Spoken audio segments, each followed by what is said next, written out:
The fluorescent lights of the pharmacy hummed their familiar, tired song. It was nearly closing time, and the late autumn rain had driven most sensible people home hours ago.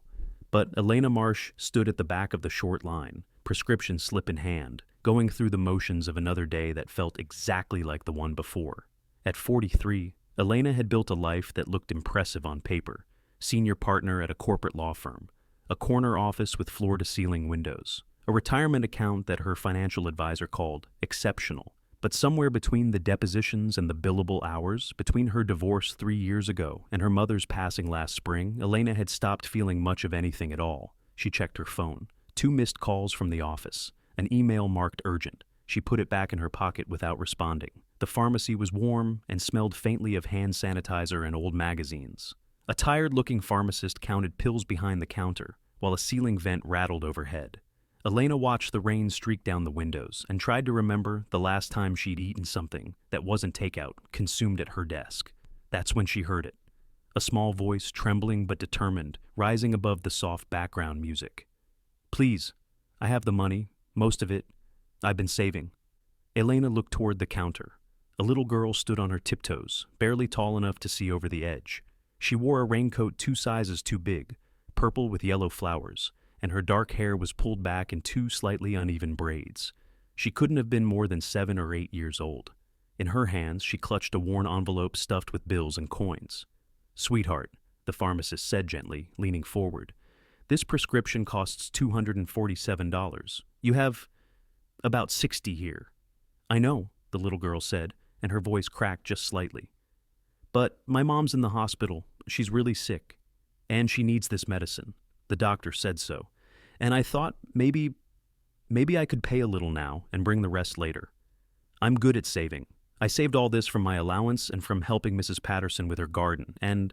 Her small shoulders began to shake. "I can't pay all of it," she whispered. "But my mom needs it. She needs to get better." The pharmacist's face creased with sympathy, but her hand stayed frozen over the register.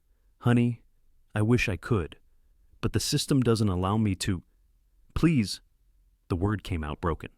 "Please, I don't know what else to do." Elena felt something crack open inside her chest, a feeling she hadn't experienced in so long she'd almost forgotten its name. She stepped forward.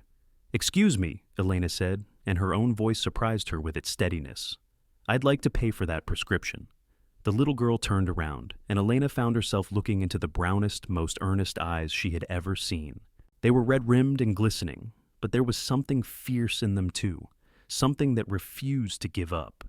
"You don't have to do that," the girl said, almost automatically, as if someone had taught her early that kindness always comes with strings. "I can figure it out. I just need more time." Elena knelt down slowly, bringing herself to eye level with the child. The tile floor was cold and slightly damp from tracked-in rain, but she didn't care. "What's your name?" Elena asked softly. "Lily Chen." "Lily, that's a beautiful name. I'm Elena." She paused, choosing her words carefully. "Can I ask you something?" Lily nodded, still clutching her envelope like a lifeline. "How did you get here? To the pharmacy?"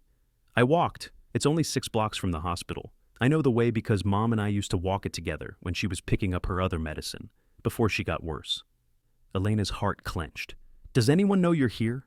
Is there a grown-up waiting for you?" Lily's chin trembled, but she lifted it bravely. "My grandma's at the hospital with Mom. But Grandma's old, and she can't walk very good. And she was crying because she said we couldn't afford the new medicine. And I heard her tell the nurse she didn't know what we were going to do." Lily took a shaky breath. "So I came to fix it. Because that's what you do when someone you love is sick. You fix it." For a moment, Elena couldn't speak. She thought of her own mother, gone 6 months now. She thought of all the things she wished she'd fixed, all the words she'd never said, all the time she'd traded for billable hours and corner offices. "You're very brave," Elena finally managed. "The bravest person I've met in a long time." Lily shook her head.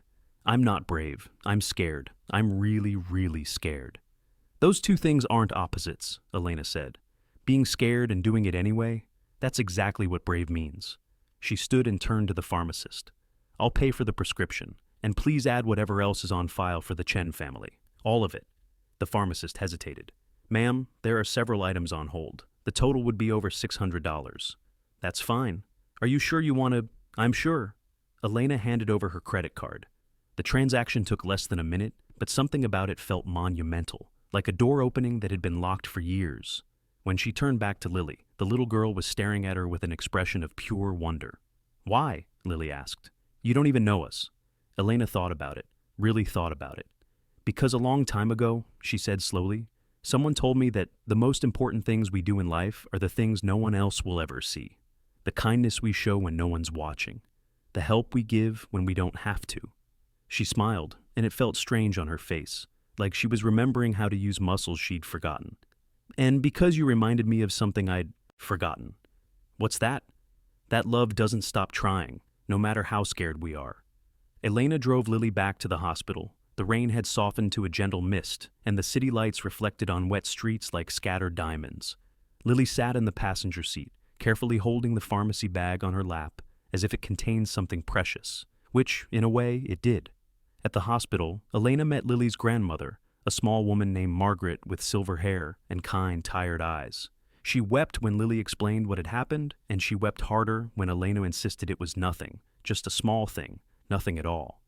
"It isn't small," Margaret said, gripping Elena's hands with surprising strength. "You don't understand. My daughter, Sarah, she's all I have, she and Lily, and I've been so afraid, so terribly afraid." Elena thought about saying something profound, something meaningful about fate or kindness or the strange ways life brings people together. Instead, she simply said, "Can I stay? Just for a little while?" That little while turned into the whole night. Elena sat in the waiting room while Lily fell asleep, curled up in the chair beside her, the little girl's head gradually drooping until it rested against Elena's shoulder. It was such a small thing, that warm weight, that quiet trust. But Elena couldn't remember the last time anyone had leaned on her like that. The next morning, Sarah Chen woke up. The new medication was already working, the doctors said. She would need months of treatment, but the prognosis was hopeful. She would recover. When Elena finally met Sarah, she saw Lily's eyes in a grown woman's face. The same determination, the same fierce, quiet love. "I don't know how to thank you," Sarah said, her voice still weak but steady. "My daughter told me everything. How you paid for the medicine, how you drove her here, how you stayed all night." Elena shook her head. "Your daughter is extraordinary. She saved herself. She saved you. I just helped a little." "That's not what Lily says."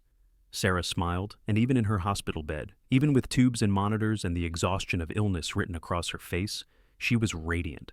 "Lily says you're the angel who remembered how to have a heart." Elena laughed. It was an unexpected sound, rusty from disuse. "I think that might be giving me too much credit." "I don't think so," Sarah said. "I think sometimes angels forget what they are, and sometimes it takes a child to remind them." The weeks that followed were not dramatic.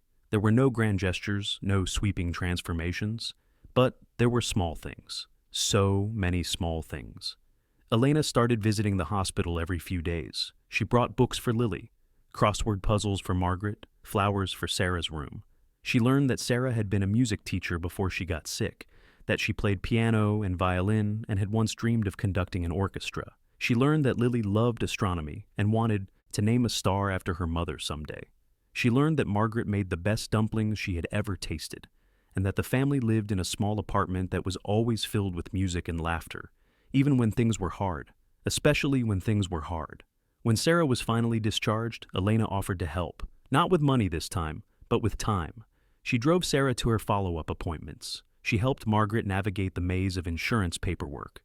She sat with Lily after school while Sarah rested, helping with homework, and listening to the little girl's elaborate theories about black holes and distant galaxies. And slowly, without anyone quite noticing it happening, Elena became part of the family. 3 months later, on a cold December evening, Elena stood in her kitchen, teaching Lily how to make her grandmother's recipe for hot chocolate. The real kind, with melted chocolate and just a splash of vanilla. Snow fell softly outside the window, and Sarah sat at the table, still thin and tired, but growing stronger every day. "You know," Sarah said, watching her daughter carefully stir the pot, "I've been thinking about something." "What's that?" "That night at the pharmacy. Lily was so scared. She told me later that she almost didn't go. She almost just gave up." "But she didn't." "No, she didn't." Sarah's eyes glistened. "Because she said she remembered what I used to tell her, that love means you never stop trying, even when you're scared, even when it seems impossible." Elena nodded slowly. She told me that, in the pharmacy. And you listened? You actually listened to a 7-year-old stranger in a raincoat, and you believed her. Do you know how rare that is? Elena was quiet for a moment. Then she said, I think I was the one who needed to be believed in. I'd stopped believing in much of anything, especially myself. Lily looked up from her stirring. You believe in things now, though, right, Elena? I do, Elena said, and she meant it. I believe in hot chocolate and homework, and finding the best stars to name after the people we love. And us? Lily asked. Do you believe in us? Elena pulled the little girl into a hug, breathing in the scent of chocolate and childhood shampoo, and something that smelled an awful lot like hope. More than anything, she whispered. Spring arrived with cherry blossoms and longer days.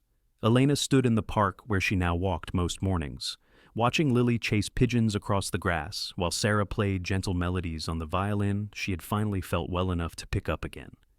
A year ago, Elena thought, she had been a woman who had forgotten how to feel, successful and empty, accomplished and alone.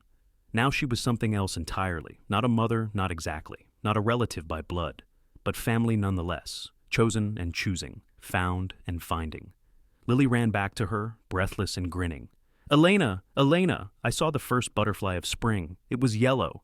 Yellow's a good color for a butterfly. It's the color of hope, Lily said seriously. That's what my mom says. Yellow is the color of hope and new beginnings. Elena looked at this extraordinary child, this small person who had walked 6 blocks in the rain with an envelope full of coins and a heart full of impossible courage. This little girl who had saved her mother and, in doing so, had saved a stranger who hadn't even known she needed saving. Your mom's right, Elena said. Yellow is exactly that. She took Lily's hand, and together they walked toward the sound of music, toward Sarah and Margaret, toward the family that had been made not from blood, but from a single moment of kindness that had bloomed into something beautiful and lasting and true. And Elena thought, as she had thought 100 times since that rainy night in the pharmacy, this is what it means to be alive.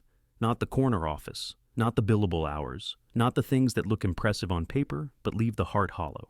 This small hand in hers, this music in the air, this love that had found her when she wasn't looking. Sometimes the people who save us are the ones we least expect. Sometimes the bravest thing a person can do is ask for help. And sometimes, if we're very lucky, we find ourselves in exactly the right place at exactly the right time to witness a miracle disguised as an ordinary Tuesday night. Elena had spent years believing she had nothing left to give, but standing in that pharmacy, looking into the determined eyes of a child who refused to stop fighting, she had discovered the truth. We all have something to give, always, even when we've forgotten, even when we're empty, even when we're scared. All it takes is someone brave enough to remind us.